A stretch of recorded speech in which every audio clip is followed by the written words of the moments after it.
Matin. Il est 7h12 sur Europe 1. Jacques Serret, vous recevez ce matin Olivier Vial, directeur du CERU, le Centre d'études et de recherche universitaire, et responsable du programme sur les nouvelles radicalités. Bonjour Olivier Vial. Bonjour. Emmanuel Macron va réunir aujourd'hui à l'Elysée le Premier ministre et plusieurs ministres pour évoquer les violences des groupuscules radicaux.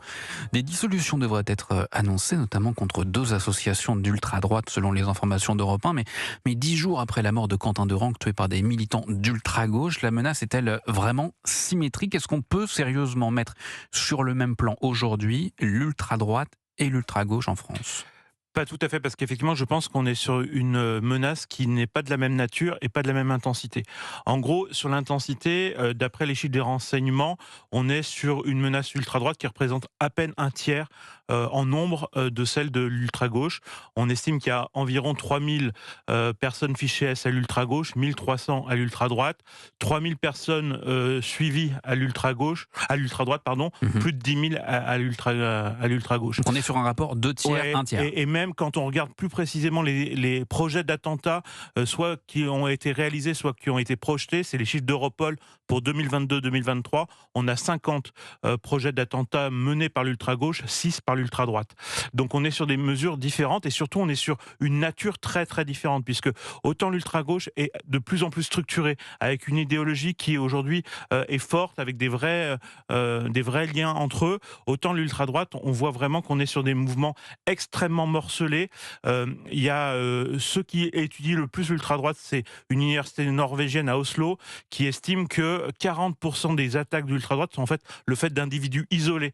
Et d'ailleurs, très souvent, c'est surtout des crimes racistes, donc c'est très grave, mais c'est vrai que la nature politique, quand c'est une personne isolée, on est plutôt sur un crime presque de droit commun, raciste, plus que sur un crime vraiment politique avec une idéologie et une structure derrière. Mais ce que vous voulez dire, c'est qu'aujourd'hui, en France, à l'échelle nationale, la menace, la violence organisée, elle est du côté de l'ultra-gauche? Elle est beaucoup plus du côté de l'ultra-gauche, parce qu'effectivement, en plus, on sous-estime beaucoup la menace d'ultra-gauche, parce qu'on se concentre simplement sur la partie de la violence qui est contre les personnes. L'ultra-gauche, elle, a développé un spectre de violence beaucoup plus large. On a notamment une augmentation significative des sabotages, et ça peut aller très loin, puisque la semaine dernière, c'est une actualité qui a été un peu éclipsée par la mort de Quentin, mais pour la première fois, on a des groupes écologistes radicaux qui ont posé une bombe chez un ingénieur de l'Andra, donc une attaque personnelle avec un engin explosif. Heureusement, la bombe a été déminée, mais on voit effectivement que cette violence-là est extrêmement forte et elle n'est pas en règle générale mesurée, parce qu'elle est considérée comme de la violence contre des biens. Alors, il y a cette réunion aujourd'hui à l'Elysée. Selon les informations d'Europe 1, il y a 2 associations d'Occitanie qui sont pointées du doigt, des associations d'ultra-droite. Il y a le Bloc Montpelliérain et Patria Albige qui pourraient être dissoutes. Est-ce que vous pouvez nous dire sur ces 2 organisations, qui sont-elles pour que l'on comprenne bien? Alors déjà, là aussi, ça montre la différence entre ce qu'on a entendu sur l'ultra-gauche et 2 associations qui en fait sont souvent des groupements de faits, donc pas de structure réelle, et qui comportent une dizaine de personnes dans chacun de ces groupes. Donc on est sur des groupes qui sont affinitaires, mais finalement avec assez peu de monde. Le Bloc Montpelliérain, c'est un groupe qui se revendique national révolutionnaire, qui a été constitué en 2024, donc tout récemment, et qui effectivement a commis quelques actions violentes contre des personnes, notamment effectivement des agressions dans des festivals contre des adversaires politiques.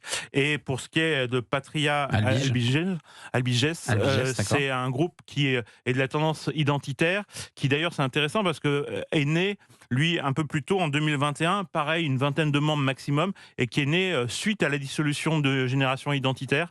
Et donc on voit que à chaque fois qu'on fait des dissolutions, ça essaime dans d'autres petits groupes. Mais justement, on y vient, parce que depuis 2017, alors au total, il y a eu 49 dissolutions. Et la jeune garde, alors à l'ultra-gauche justement, et on en a beaucoup parlé ces derniers jours, a été dissoute. Elle semble pourtant impliquée dans le meurtre de Quentin Derengue. La question, c'est est-ce que ces dissolutions, et il pourrait en être prononcé aujourd'hui, est-ce que ces dissolutions servent encore à quelque chose?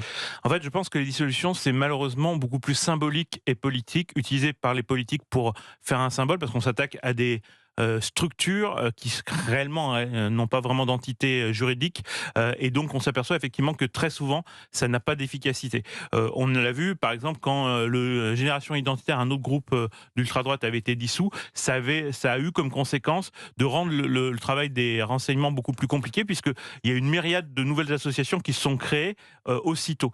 Par exemple, le groupe Argos, qui est un groupe qui a pris un peu la succession de Génération Identitaire, et effectivement, il y a eu 15 mises en garde à vue pour des reconstitutions de ligues dissoutes, mais ça n'empêche que le groupe existe toujours et qu'on voit qu'effectivement ça offre peu de moyens juridiques.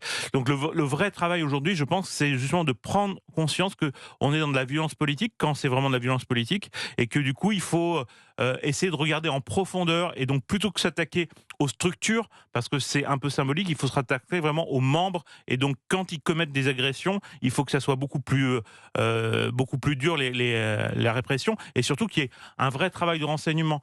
Le procureur de Grenoble, Éric Vaillant, quand il était en poste, a dit que tous les 6 mois, il était confronté à un attentat d'ultra-gauche, et que malheureusement, sa hiérarchie considérait trop souvent que c'était du droit commun, et qu'il y avait besoin justement de nationaliser ça, avec notamment le parquet national antiterroriste, pour mieux comprendre l'idéologie qu'il y a derrière, les liens logistiques qu'il y a derrière, et tous ces réseaux-là. Malheureusement, on a trop souvent considéré que cette violence-là était parcellaire, droit commun, et je pense que c'est là-dessus qu'on a un vrai enjeu, beaucoup plus que sur les dissolutions. Écoutez, merci beaucoup, Olivier Val. Merci d'avoir accepté notre invitation ce matin sur Europe 1. Je rappelle que vous êtes directeur du Centre d'études et de recherche universitaire et responsable du programme sur les nouvelles radicalités. Très bonne journée à vous. Merci.